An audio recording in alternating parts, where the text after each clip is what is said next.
Well, I'm going to read to you a little poem about gaming, so hello YouTube.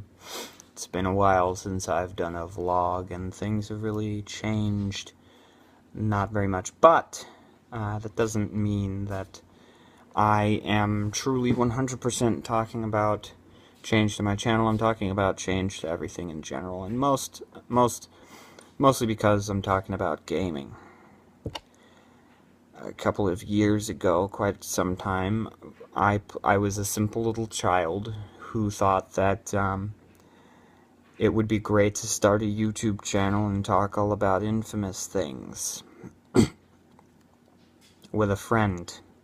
I sent a video response to this person, and we've been friends ever since. Me and him have both come to agreement that gaming is starting to die. And so I wrote this poem to every gaming journalist and every person who's responsible for its lack of being responsible or taking responsibility or even saying the right thing or whatever it may be. Everyone is to blame. And I think Boogie... Hold on, now I gotta find this guy's channel, because I keep forgetting his name. His name is...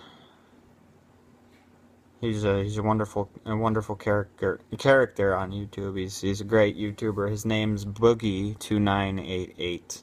What a wonderful human being this man is, truly inspiring.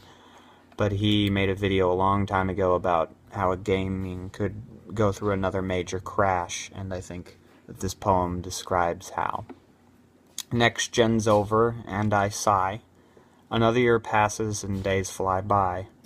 Gaming's all done, and I cry, so I guess I'll whack one off and die. Can't find a new hobby if I try. Nothing depresses me more than when I turn on my PS4 and lie to myself that games won't die, but they'll come crashing down, and I can't deny that games will die. Next big game crash drawing near. Annualized gaming brings a tear to the face of creativity. What a pity. Boogie 1223 or something like that was right. The gaming industry can't fight the thoughts and the minds of gullible gamers. They've all gone and moved away from gaming, and it's truly gay. Not happy, and also not homosexual. It's just needed to rhyme. It's not our fault that gaming is a lie. It's sad to see it die. Basically, that's the whole poem about how we view gaming as of right now. Constant gaming disappointments. It's not like it used to be. The focus is more on graphics than gameplay and telling a proper story.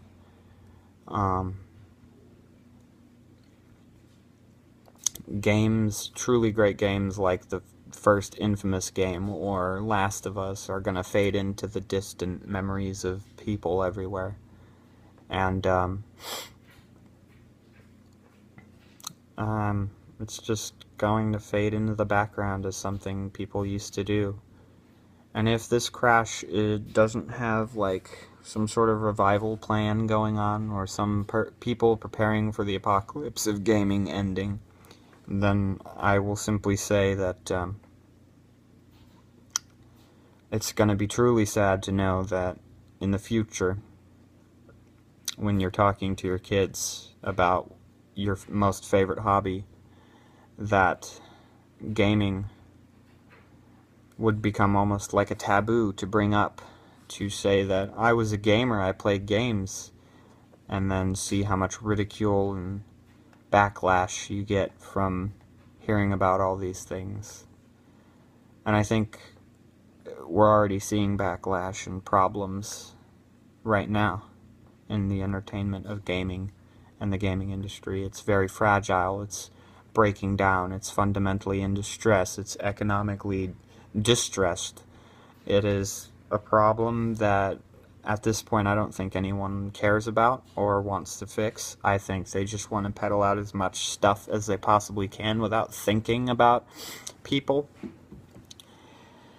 Although I like to draw hope because I saw that Batman recently got an M rating, and they said simply that they don't care what rating the game got, they only cared about the story that they wanted to tell to the fans that they feel are more loyal than the majority of gamers, like new people coming in, children. They're not going to appeal to that audience, the majority. They're going to appeal to the minority and the people who are fans of Batman and of things like that. They're going to tell the story how they want to tell it, and if it happens to get an M rating, so be it.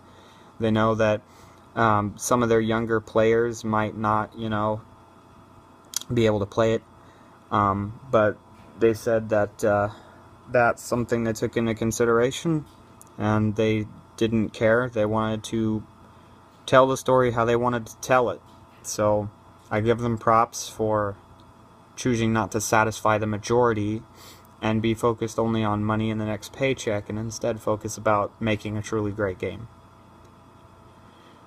Although, same can't be said for things like Ubisoft that are constantly annualizing, destroying, and looking only for money out of gaming. I don't like the transactions. I don't like the swatting. I don't like the fragile amount of what's happening.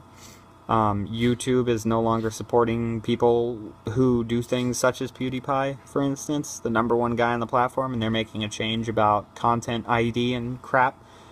So there's that fiasco. Lizard Squad was a fiasco. Kim.com sort of kept that from happening, but all this stuff is happening to gaming, and nobody's taking the effort to stop it. So either we're going to move forward in this next gen, if you can even call it that, and focus more on graphics rather than making a story. If that's where we're headed, then gaming isn't headed anywhere, and it's going to go bye-bye.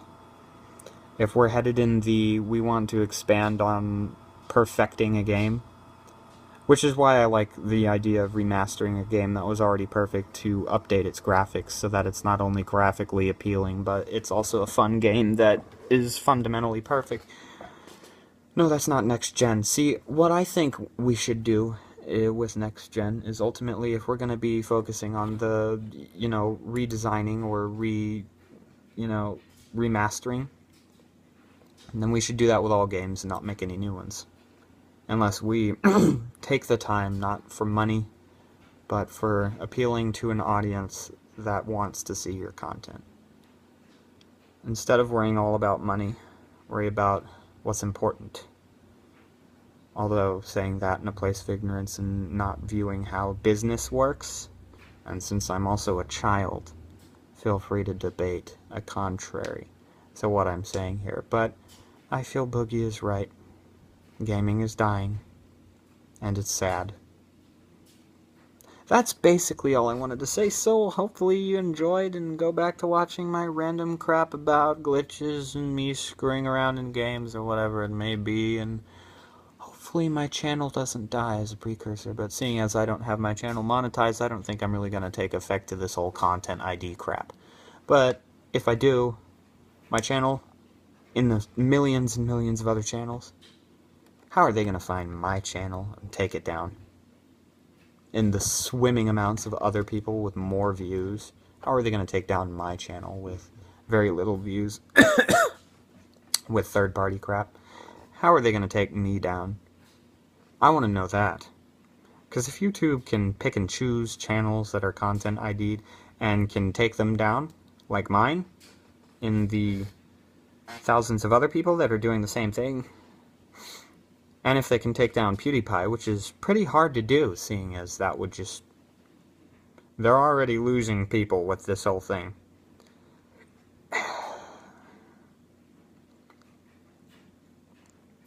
There's too much at stake here, and we're making more mistakes than we're fixing them. Please fix this.